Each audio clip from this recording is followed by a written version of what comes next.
شروع اللہ کے نام سے جو بڑا مہربان نہایت رحم والا ہے۔ الف لام را، یہ خدا کی کتاب اور قرآن روشن کی آیتیں ہیں۔ کسی وقت کافر لوگ آرزو کریں گے کہ اے کاش وہ مسلمان ہوتے۔ اے محمد صلی اللہ علیہ وآلہ وسلم، ان کو ان کے حال پر رہنے دو کہ کھا لیں اور فائدے اٹھا لیں، اور طول عمل ان کو دنیا میں مشغول کیے رہے۔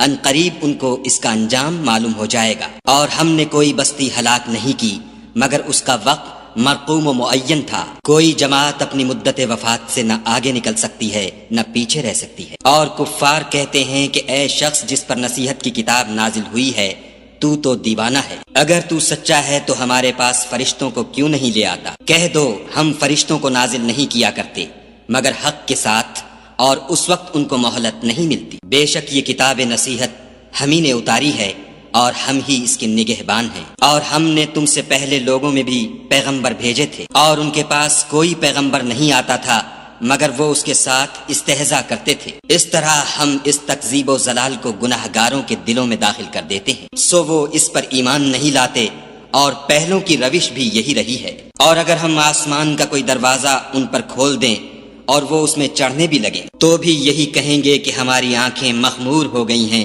بلکہ ہم پر جادو کر دیا گیا ہے۔ اور ہم ہی نے آسمان میں برج بنائے اور دیکھنے والوں کے لیے اس کو سجا دیا، اور ہر شیطان راندہ درگاہ سے اسے محفوظ کر دیا۔ ہاں اگر کوئی چوری سے سننا چاہے تو چمکتا ہوا انگارہ اس کے پیچھے لپکتا ہے۔ اور زمین کو بھی ہم ہی نے پھیلایا اور اس پر پہاڑ بنا کر رکھ دیے، اور اس میں ہر ایک سنجیدہ چیز اگائی۔ اور ہم ہی نے تمہارے لیے اور ان لوگوں کے لیے جن کو تم روزی نہیں دیتے اس میں معاش کے سامان پیدا کیے۔ اور ہمارے ہاں ہر چیز کے خزانے ہیں، اور ہم ان کو بمقدار مناسب اتارتے رہتے ہیں۔ اور ہم ہی ہوائیں چلاتے ہیں جو بادلوں کے پانی سے بھری ہوئی ہوتی ہیں، اور ہم ہی آسمان سے مے برساتے ہیں، اور ہم ہی تم کو اس کا پانی پلاتے ہیں، اور تم تو اس کا خزانہ نہیں رکھتے۔ اور ہم ہی حیات بخشتے اور ہم ہی موت دیتے ہیں، اور ہم ہی سب کے وارث مالک ہیں۔ اور جو لوگ تم میں پہلے گزر چکے ہیں ہم کو معلوم ہیں، اور جو پیچھے آنے والے ہیں وہ بھی ہم کو معلوم ہیں۔ اور تمہارا پروردگار قیامت کے دن ان سب کو جمع کرے گا،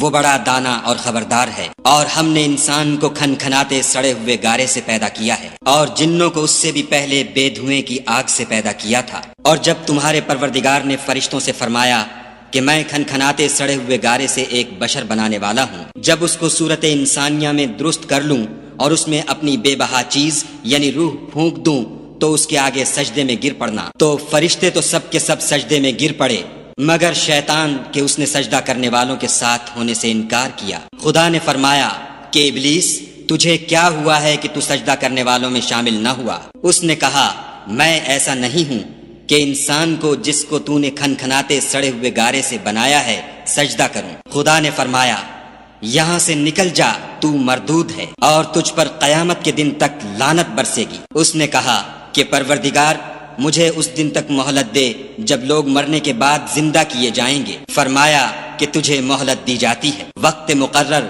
یعنی قیامت کے دن تک۔ اس نے کہا کہ پروردگار جیسا تو نے مجھے رستے سے الگ کیا ہے میں بھی زمین میں لوگوں کے لیے گناہوں کو آراستہ کر دکھاؤں گا اور سب کو بہکاؤں گا۔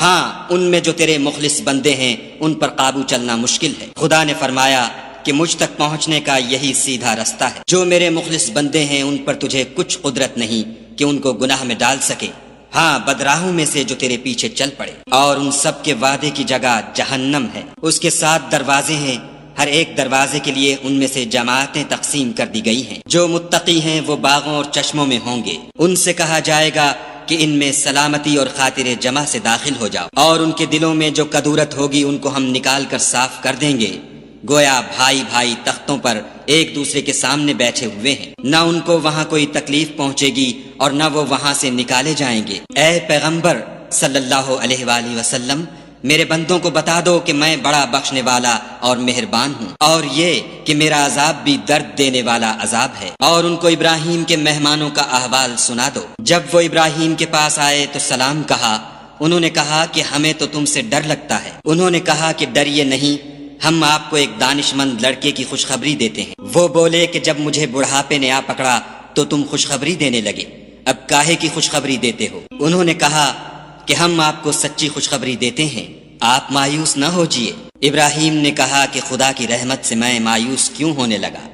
اس سے مایوس ہونا گمراہوں کا کام ہے۔ پھر کہنے لگے کہ فرشتوں تمہیں اور کیا کام ہے؟ انہوں نے کہا کہ ہم ایک گناہ گار قوم کی طرف بھیجے گئے ہیں کہ اس کو عذاب کریں، مگر لوط کے گھر والے کہ ان سب کو ہم بچا لیں گے، البتہ ان کی عورت کہ اس کے لیے ہم نے ٹھہرا دیا ہے کہ وہ پیچھے رہ جائے گی۔ پھر جب فرشتے لوط کے گھر گئے تو لوط نے کہا تم تو ناآشنا سے لوگ ہو۔ وہ بولے کہ نہیں، بلکہ ہم آپ کے پاس وہ چیز لے کر آئے ہیں جس میں لوگ شک کرتے تھے، اور ہم آپ کے پاس یقینی بات لے کر آئے ہیں اور ہم سچ کہتے ہیں۔ تو آپ کچھ رات رہے سے اپنے گھر والوں کو لے نکلیں اور خود ان کے پیچھے چلیں، اور آپ میں سے کوئی شخص پیچھے مڑ کر نہ دیکھے، اور جہاں آپ کو حکم ہو وہاں چلے جائیے۔ اور ہم نے لوط کی طرف وحی بھیجی کہ ان لوگوں کی جڑ صبح ہوتے ہوتے کاٹ دی جائے گی، اور اہل شہر لوط کے پاس خوش خوش دوڑے آئے۔ لوط نے کہا کہ یہ میرے مہمان ہیں، کہیں ان کے بارے میں مجھے رسوا نہ کرنا، اور خدا سے ڈرو اور میری بے آبروئی نہ کیجو۔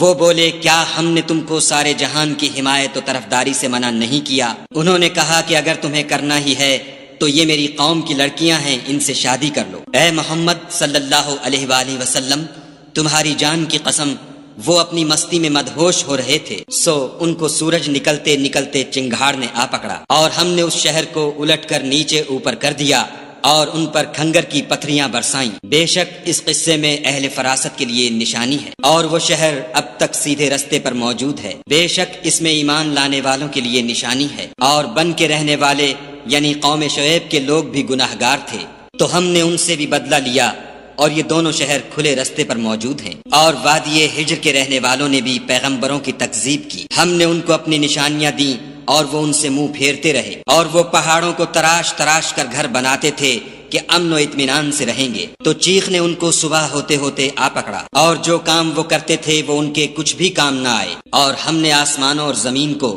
اور جو مخلوقات ان میں ہے اس کو تدبیر کے ساتھ پیدا کیا ہے، اور قیامت تو ضرور آ کر رہے گی، تو تم ان لوگوں سے اچھی طرح سے درگزر کرو۔ کچھ شک نہیں کہ تمہارا پروردگار ہی سب کچھ پیدا کرنے والا اور جاننے والا ہے۔ اور ہم نے تم کو 7 آیتیں جو نماز میں دوہرا کر پڑھی جاتی ہیں، یعنی سورہ الحمد اور عظمت والا قرآن عطا فرمایا ہے، اور ہم نے کفار کی کئی جماعتوں کو جو فوائد دنیاوی سے متمتع کیا ہے، تم ان کی طرف رغبت سے آنکھ اٹھا کر نہ دیکھنا، اور نہ ان کے حال پر تعصف کرنا، اور مومنوں سے خاطر اور تواضع سے پیش آنا، اور کہہ دو کہ میں تو اعلانیہ ڈر سنانے والا ہوں۔ اور ہم ان کفار پر اسی طرح عذاب نازل کریں گے جس طرح ان لوگوں پر نازل کیا جنہوں نے تقسیم کر دیا، یعنی قرآن کو کچھ ماننے اور کچھ نہ ماننے سے ٹکڑے ٹکڑے کر ڈالا۔ تمہارے پروردگار کی قسم ہم ان سے ضرور پرسش کریں گے ان کاموں کی جو وہ کرتے رہے، پس جو حکم تم کو خدا کی طرف سے ملا ہے وہ لوگوں کو سنا دو، اور مشرکوں کا ذرا خیال نہ کرو۔ ہم تمہیں ان لوگوں کے شر سے بچانے کے لیے